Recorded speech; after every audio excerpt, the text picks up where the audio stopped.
Jennifer, that's enough. We don't need your old-fashioned things. We don't need your advice. You are never going to be part of this family. Do you understand me? Never. Jennifer's words ripped through the empty sacristy, each syllable a shard of glass in my heart. I felt the package slip from my trembling fingers. That little, hand-stitched blanket I'd spent weeks embroidering for my first grandchild. Every single stitch woven with a prayer. The delicate bundle hit the cold marble floor of the church with a hollow thud, a sound that seemed to echo the collapse of my entire world. My daughter-in-law continued arranging the flowers for the christening, oblivious, as if she hadn't just torn something vital inside me. I tried to speak, to utter anything, but my voice was a strangled whisper caught in a suffocating knot in my throat. I stumbled backward, finding meager support against the cold stone wall. At 67, I'd weathered my share of heartache, the quiet grief of losing my husband, the gnawing anxiety of financial hardship, nagging health scares. But nothing had prepared me for a rejection so raw, so utterly personal. This wasn't just a refused gift. This was me being erased from my grandson's life before I'd even had a chance to truly exist within it. Without looking back, I fled the sacristy, tears blurring my vision. The church hallway stretched endlessly before me. I hurried past a few early arrivals, forcing a flimsy automatic smile, murmuring fragmented excuses. Not feeling well. Need to go. Be right back. But I didn't go back. I missed my own grandson's christening. You're probably wondering how it came to this. How a grandmother could be so thoroughly exiled from a moment that should have been bathed in the warmth of family unity. Let me rewind a bit and explain. My only son, Mike, met Jess about 5 years ago. From the first introduction, I sensed she was different from the parade of girlfriends he'd brought home. More guarded, more precise with her words. While the others would laugh at my rambling stories and beg for my recipes, Jess maintained a polite, almost imperceptible distance, her smile never quite reaching her eyes. She's just shy, Mom, Mike would explain, always defending her. Just give her time. And I did. When they announced their engagement, I cooked a celebratory feast. When they married, I helped with the preparations, offering support wherever they'd allow. When I learned I was to be a grandmother, I wept with pure joy and immediately began knitting and embroidering tiny garments for the baby. That's when the first real cracks began to show. Mom, Jess thinks those wool outfits might give the baby a rash, Mike told me one afternoon, his discomfort palpable. A messenger delivering an unwanted decree. But it's the same wool I used for your baby clothes, I protested, genuinely bewildered. I know, but she's been reading a lot online. You know how first-time moms are, right? Overprotective. I swallowed the sharp retort that sprang to my lips. I'd been a first-time mom once too, all those years ago, and remembered the anxieties vividly. So I pivoted. I embroidered sheets and delicate blankets of pure cotton, a material that surely wouldn't trigger a single allergy. When Leo arrived, I rushed to the hospital the moment they called. I brought flowers and a small, carefully vetted hypoallergenic teddy bear. Jess was in bed, a tiny bundle clutched in her arms. Mike beside her, both exhausted, but radiating that undeniable new parent glow. May I hold my grandson? I whispered, as if afraid to shatter the fragile peace of the room. There was a flicker of hesitation, barely a breath before Mike stepped in. Of course, Mom. Just wash your hands first, please. Those initial moments Leo nestled in my arms were pure magic. His perfect miniature face, eyes closed, tiny fingers curled. I felt that tidal wave of love only grandparents truly know. A profound, boundless affection, untainted by the relentless worries of parenthood. But even in that tender bubble, I caught the swift, silent glances exchanged between Mike and Jess when I offered to help during their first few days at home. "Oh, you don't need to worry, Susan," Jess replied, retrieving Leo from my embrace with a practiced gentleness only I seemed to perceive. "My own mom's already staying with us for the first few weeks." I offered a polite smile, a mask for the sharp pang of disappointment. It was natural, I reasoned, for her to want her own mother there. I would understand, eventually. The ensuing months became a quiet succession of small rejections. My visits required scheduling, precise appointments. My gentle advice on colic or sleep habits was met with polite nods, then immediately overridden by insights gleaned from cell phone apps or Jess's mother's opinions. The clothes and toys I painstakingly chose were rarely, if ever, used. "She's just trying to do things her way, Mom," Mike would always say on the phone when I carefully, tentatively, voiced how distant I felt. It's her first time as a mother. And I understood that, truly. But I also knew there was something more, a deliberate, almost palpable resistance to me, to my presence in their lives. Then came the invitation to the christening. I was so overwhelmed with emotion I immediately began embroidering a special christening gown, an exact replica of the one I'd made for Mike all those years ago. I labored over it for weeks, often late into the night, ignoring the familiar ache of arthritis in my fingers. Every stitch was a piece of my heart sewn into that delicate fabric. And it was that gown that landed on the sacristy floor that morning, a crumpled symbol of my shattered hopes of truly belonging in my grandson's life. I arrived home from the church, a devastated wreck. I couldn't even change out of my clothes. I simply sank into my late husband's armchair in the living room and let the tears flow. The phone rang repeatedly, but I ignored it. I knew it was Mike, likely wondering about my sudden disappearance from the ceremony. I only answered the next morning, having somehow salvaged a shred of composure. "Mom, what happened? Why didn't you stay for the christening?" Mike's voice was laced with worry. "I just wasn't feeling well, dear," I lied, a half-truth that felt both insufficient and necessary. "I think it was all the emotion, you know? So sorry I didn't let you know." A beat of silence on the other end. "Jess said you two talked in the sacristy." My heart gave a sharp lurch. What else had she revealed? "Yes, briefly. She mentioned you seemed upset when you left. Is there something I should know?" I closed my eyes, weighing my words. I could tell him the raw, painful truth, that his wife had dismissed me in the cruelest way imaginable. But what purpose would it serve? It would only corner him, force him to choose sides. And I knew which side he would, needed to, choose. His new family. "Nothing important, honey. Just felt a bit dizzy and thought it best to head home. Didn't want to overshadow your special day." Another pause. "Are you sure, Mom? You know you can tell me anything, right?" "I'm sure, my love. How was the ceremony? Did Leo cry when the water touched his little head?" The conversation veered onto safer ground, Mike recounting the christening's details. Before we hung up, he promised to bring Leo for a visit that weekend.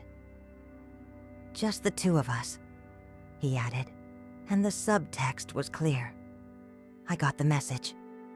And so, a new, strained pattern emerged in our relationship. Mike would bring Leo to visit me occasionally, always alone, always with a strict departure time. Quick, tense visits, punctuated by furtive glances at the clock and hurried messages on his phone. "Jess is asking if we're heading back already," he'd say, that familiar apologetic look on his face, a look I was beginning to dread. At family gatherings, birthdays, Christmas, Easter, my invitation felt like a mere formality. I'd gravitate to the edges, finding solace at tables with distant relatives or family friends I barely knew. From afar, I watched my grandson grow, take his first wobbly steps, babble his first words. "Grandma!" he'd once shouted, rushing toward me during a backyard barbecue. My heart nearly burst with the sheer joy of that small recognition. But Jess would quickly call him back, feigning concern that his snack was cooling. I'd smile and accept. What else could I do? To confront them would mean risking the precious, albeit limited access I had. So I swallowed my pride, my hurt, my profound sense of injustice, and clung to the meager crumbs of togetherness I was allowed. The nights were the worst. Alone in my apartment, I'd pore over old photographs of Mike as a child, then the handful I had of Leo, and wonder where I'd gone so wrong. Had I been such a terrible mother to deserve this estrangement? Did Jess harbor reasons I couldn't fathom to keep me away? I tried confiding in a few friends, but most simply didn't grasp the depth of my pain. "All daughters-in-law are like that," they'd dismiss, minimizing my anguish. Or worse, "You must have done something to provoke her." Almost an entire year passed in this painful purgatory. A year of carefully timed visits, of gifts passed through Mike, of news about my grandson delivered second-hand over the phone. A year of silent tears in the dark, of hollow holidays, of forced smiles and hollow apologies. Until that pivotal afternoon in the park. It was a crisp autumn Wednesday. The park near my apartment was particularly beautiful, golden leaves drifting lazily from the trees. I'd made a habit of visiting on milder afternoons, bringing bread for the birds, simply sitting and observing the quiet ballet of life. Couples strolling hand in hand, children's laughter echoing, seniors like me savoring the weak sun. That's when I saw her. Jess was seated alone on a bench across the lake, her shoulders shaking with unmistakable sobs. Leo, now almost a year old, slept soundly in his stroller beside her. My first instinct was to turn and leave. Our accidental encounters rarely ended well. But something in her slumped posture, the raw vulnerability of her tears, held me rooted. I walked slowly towards her, deliberately giving her time to see me approach, to compose herself, or to wave me away if she wished. She was so consumed by her grief that she didn't notice me until I stopped a few feet away. "Are you all right?" I asked, my voice low, neutral, maintaining a respectful distance. She lifted her face, blotchy and swollen from crying. For a fleeting moment, I saw a flash of irritation in her eyes, no doubt thinking, of all the parks in this city, why here? Why her? But then, something subtle shifted in her expression. "My mom," she began, her voice thick, breaking.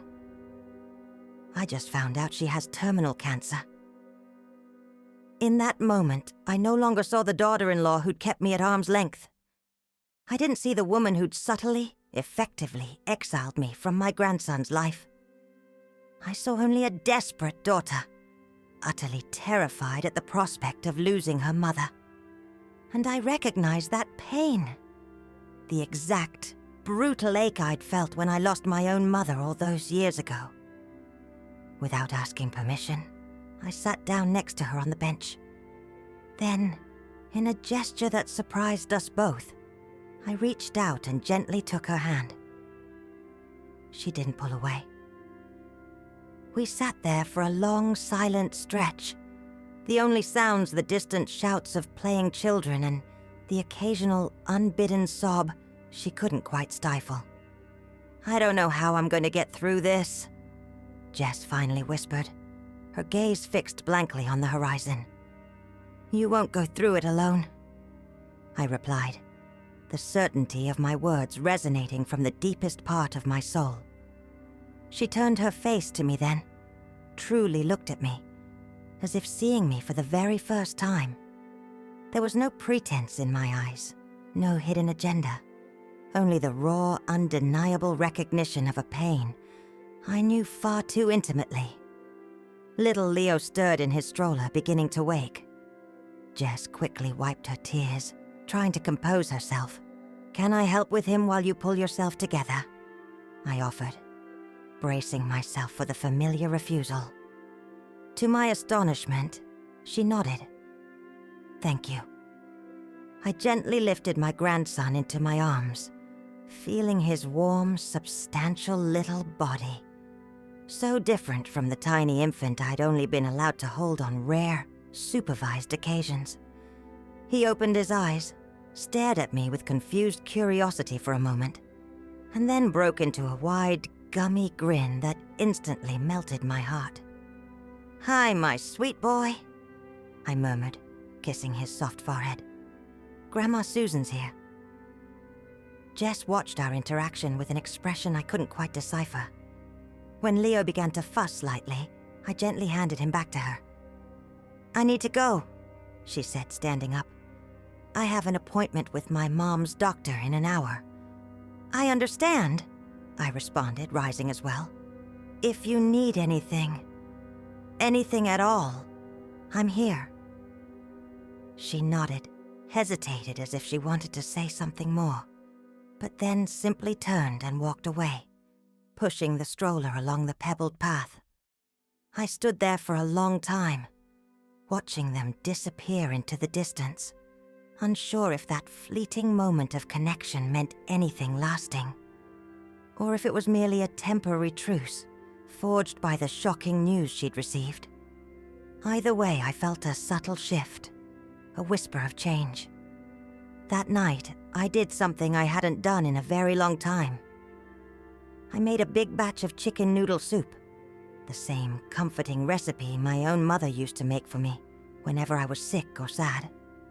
I ladled it into several containers, then added a simple note. "For the tough days. With love, Susan." The next morning, I left it on the doorstep of their apartment, not even bothering to ring the doorbell. I wasn't seeking thanks or recognition. It was simply something I felt compelled to do, a gesture that came straight from my heart. To my surprise, Mike called me that afternoon. "Mom, thanks for the soup," he said, sounding genuinely grateful.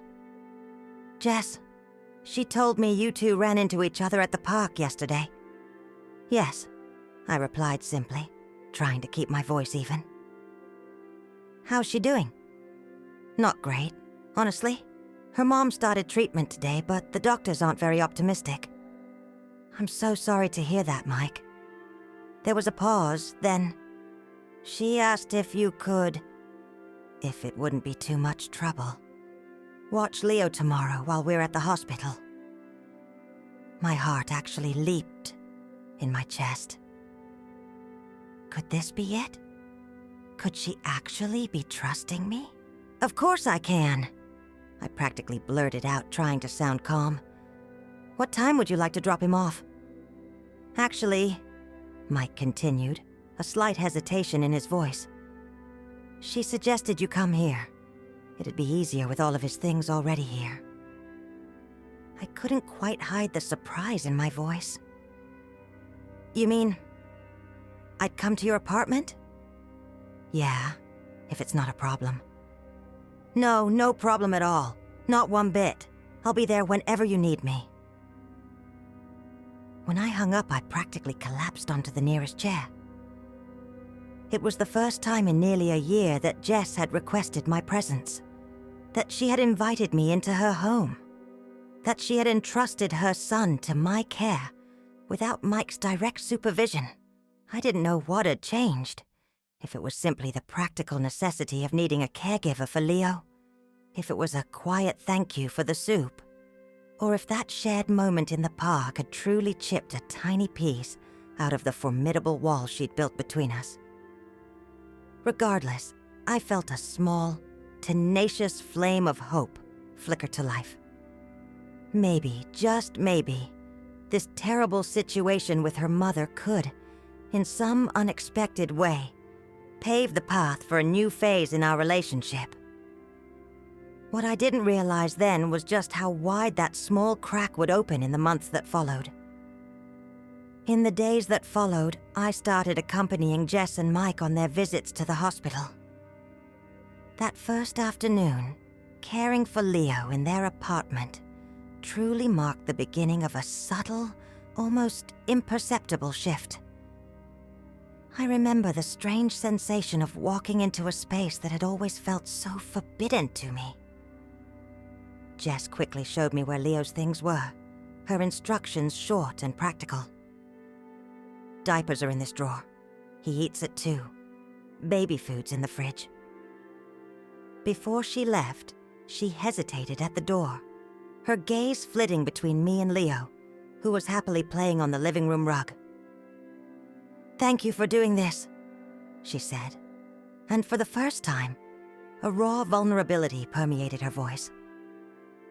"You don't need to thank me, dear," I responded gently. "It's what families do." Something flickered in her eyes, a ghost of guilt, perhaps? But she merely nodded and departed. That day with Leo was a precious, unburdened gift. We played on the floor, I read him stories, sang the same silly nursery rhymes I'd sung to Mike when he was a baby. When he finally drifted to sleep in my arms, I felt a deep, resonant peace I hadn't experienced in years. When Jess and Mike returned, they found the apartment tidied, a simple dinner simmering on the stove, and Leo sleeping soundly in his crib. I hadn't done it out of obligation or to impress them, simply because my heart had yearned to. "You didn't have to make dinner, Mom," Mike said, looking genuinely surprised. "I figured you'd be tired after the hospital," I replied, already gathering my purse to leave. "How's your mom, Jess?" She looked utterly depleted, dark circles etched beneath her eyes. "Not so good. The chemotherapy. It's just so hard to see her like this." I nodded, understanding perfectly. "If you need me to stay with Leo again, just let me know." "Actually," Jess began, exchanging a quick glance with Mike, "we would need you for the next few weeks, at least on Tuesdays and Thursdays, when she has her sessions." And so, our new routine began to solidify. Twice a week, I'd go to their apartment to care for Leo while they navigated the grim landscape of the hospital. Sometimes, when the sessions concluded early, Jess would return alone and find me with Leo. During these quiet moments, a cautious coexistence slowly began to take root. In the beginning, our conversations were limited to Leo's schedule or other practical matters. But gradually, as she observed the genuine love and dedication with which I cared for her son, something profound began to shift between us. One afternoon, about 3 weeks into this new rhythm, Jess arrived home from the hospital looking particularly crestfallen. Leo was already asleep and I had a pot of comforting tea brewing. "Would you like a cup?" I offered softly. She nodded and sank into a chair at the kitchen table. Her hands trembled slightly as she picked up the mug. "Was it a difficult day?" I asked, my voice gentle. "The doctors said the treatment isn't working as they'd hoped," she responded, her voice barely a whisper. "They're talking about palliative care now." I didn't offer platitudes or false assurances. We both knew that would be a cruel lie. Instead, I simply reached my hand across the table and covered hers. "I'm so sorry, Jess. I truly am." She didn't pull her hand away. After a moment of heavy silence, she asked something that completely caught me off guard. "How was it when you lost your mom?" The question instantly transported me back to that agonizing period of my own life. I took a deep, steadying breath before answering. "It was like losing a part of myself," I confessed, my voice quiet, raw. "My mom was my anchor, my wisest confidant. When she was gone, I felt incomplete, adrift." "That's exactly how I'm feeling," Jess said, tears beginning to stream down her face once more. "And she's not even gone yet."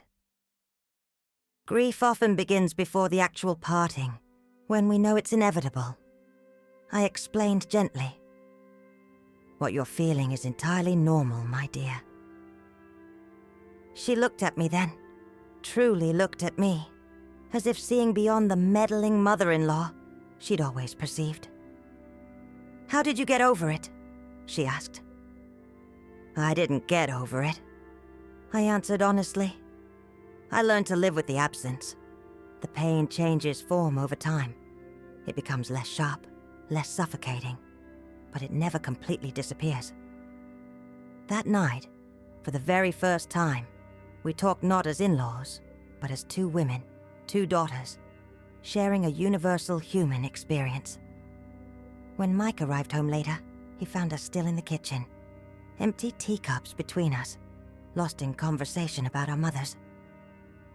A week later, I received a call directly from Jess, not Mike, which was an anomaly.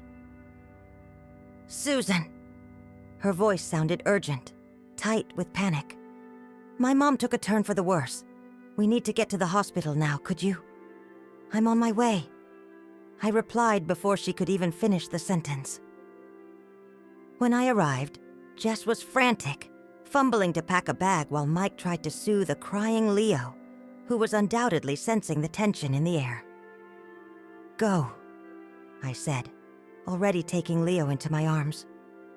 "I'll take care of everything here." They rushed out, and I was left alone with my grandson, managing to calm him quickly. I spent the night there, Leo tucked safely into his crib, and me on their living room sofa. It wasn't the most comfortable sleep, but it was, in a strange way, the most peaceful I'd had in months, knowing Leo was just down the hall, and that I was finally, truly, back where I belonged. That morning, I brewed coffee and waited for news. Mike called around 9. "Jess's mom is in the ICU," he said, his voice strained with exhaustion and worry. "They don't know if she'll make it through the day." "I'll stay with Leo for as long as you need," I assured him. "Don't worry about us."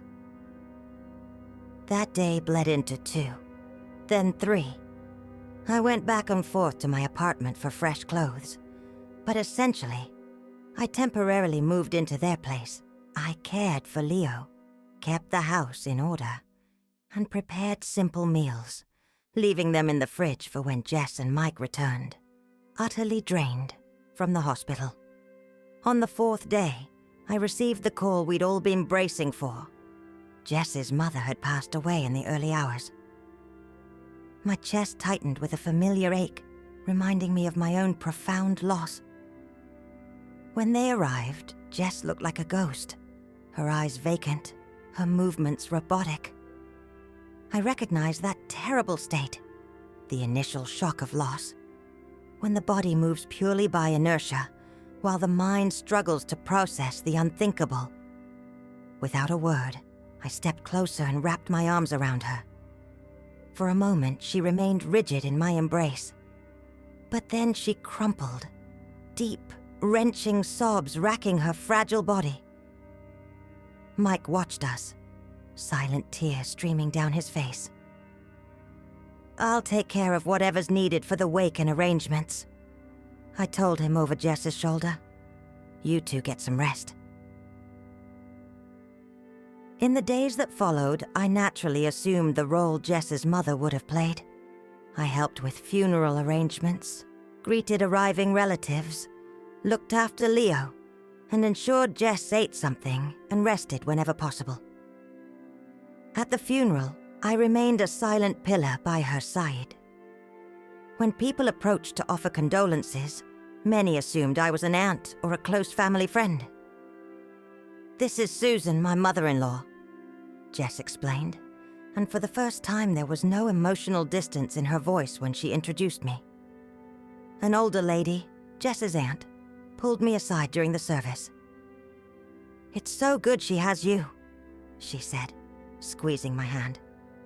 Eleanor always worried about who would look after Jess when she was gone. She'd be at peace knowing you're here. Her words hit me profoundly. Eleanor, Jess's mom, a woman I'd never met. Yet now I was, in a way, filling a vital space. Was this what Jess had been so afraid of?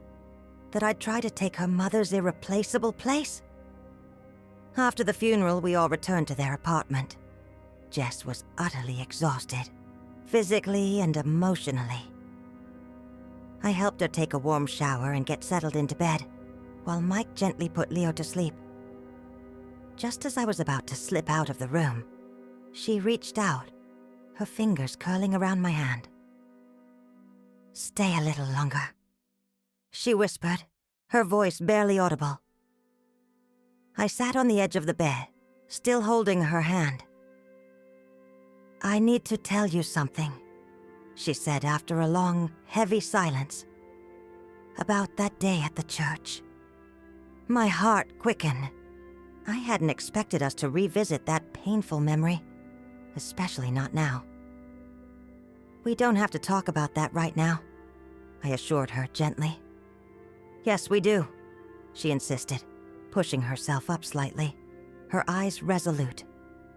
"Because you deserve to know the truth." She took a deep, shaky breath before continuing. "That morning, before you got there, I'd just been on the phone with my mom. She was so upset because she couldn't come to the christening. She was starting to feel unwell, though we didn't know what it was yet. We argued and she said I was keeping her grandson away from her." Jess wiped away a fresh tear before going on. "When you arrived with that beautiful blanket, so much like her in so many ways, the same quiet dedication, the same love for details, something inside me just exploded. It was like by accepting you as Leo's grandmother, I was somehow betraying my own mother." I remained silent, absorbing her raw confession, finally understanding the profound fear that had fueled her rejection. "It wasn't about you, Susan," she continued, her voice trembling. "It was about my terror of losing my mom, of her being replaced. And now that I've actually lost her..." Her voice broke, swallowed by a wave of grief. "No one can replace your mother, Jess," I said softly, my thumb gently stroking her hand. "Not me, not anyone. Her place in your heart is unique, eternal, and always will be." "I know that now," she replied, squeezing my hand tightly. "And I also know I was cruel to you, that I deprived you of precious moments with your grandson, that I hurt you deeply." "The past is the past," I replied, feeling a monumental weight lift from my own heart. "What matters is what we do from here, moving forward." She nodded, her eyes still red, but infused with a newfound determination. "I want Leo to have you in his life, completely, as his grandmother." That night, when I finally returned home, I cried, not from sadness, but from overwhelming relief, from understanding, from forgiveness. I finally grasped it. Jess's behavior, painful as it had been, sprang from a place of deep love and profound fear. And who could truly condemn her for that? The following week, a package arrived at my door. Inside was the baby blanket I'd embroidered for Leo, carefully washed, pressed, and folded, along with a simple, handwritten note. "He uses it every night to sleep. He says it's special because it smells like Grandma. I sank onto the couch, holding that small piece of fabric against my chest, remembering every loving stitch. The blanket that had once symbolized my deepest rejection now returned as a quiet, powerful symbol of acceptance. I called Jess immediately. "I got the blanket," I said, my voice thick with emotion. "He really does love it," she replied. "He won't sleep without it. I guess he always knew it was special, even when I was trying to keep him from you." "Thank you for giving this back to me," I said, my words encompassing not just the blanket, but everything it represented. "Actually," she hesitated, "we were wondering if you'd like to come over for dinner this Friday. We could make it a weekly tradition." And so our new routine began. Friday night dinners became sacred. Almost daily phone calls, spontaneous visits, no need for advance notice or veiled excuses. Jess began calling me for advice about Leo, about recipes, about life itself. One afternoon, about 6 months after her mother passed, she invited me for coffee. Leo was at daycare, and Mike was at work. It was the first time we'd met alone by choice, not out of necessity. "I have something to tell you," she said, a nervous smile playing on her lips. "I'm pregnant." The joy that surged through me was indescribable. I hugged her fiercely, tears of happiness stinging my eyes. "It's going to be a girl," she continued, her voice brimming with delight. "And we'd like to name her Victoria Eleanor, after my mom." "That's a beautiful name," I replied, profoundly moved. "And," she added, reaching across the table to hold my hands, "I'd love for you to embroider a blanket for her too, like Leo's." That request meant so much more than words could ever convey.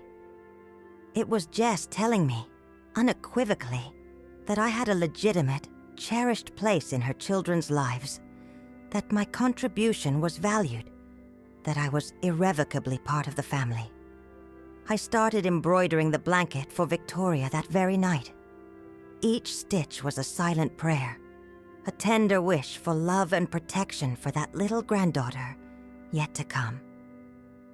But unlike Leo's blanket, this one wasn't crafted with anxiety or the lingering fear of rejection.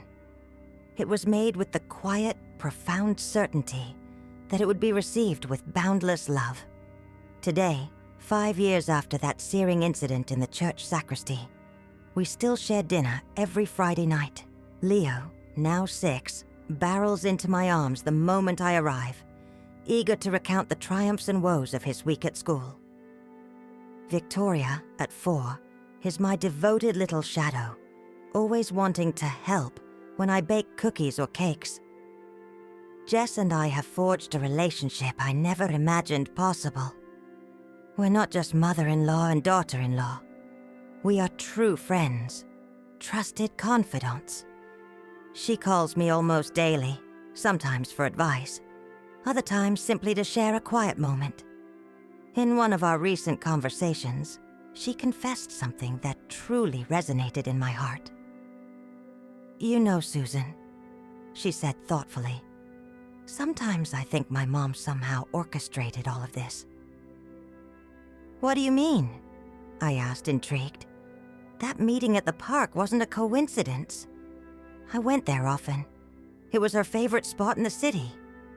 But that specific day, I felt an inexplicable pull to be there, as if she was guiding me, leading me to you." The idea touched me deeply.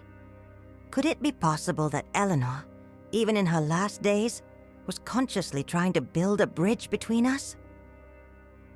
"I truly believe she wanted me to have you in my life," Jess continued, her voice soft with conviction.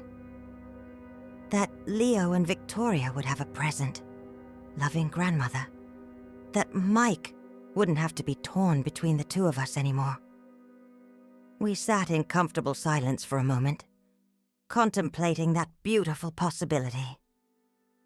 If that's the case, I finally replied, a catch in my throat, then I have a great deal to thank her for. For Victoria's birthday last month, Jess surprised me with a gift, a thick photo album. The first few pages held cherished photos of Eleanor with a young Jess. The subsequent pages featured pictures of me with Mike. And then, on the final pages, interwoven photos of the two of us with Leo and Victoria. So they'll always know how lucky they are, the dedication read, to have been loved by two lineages of strong, loving women. Flipping through that album, I truly saw the beauty of what we had painstakingly built from pain and misunderstanding.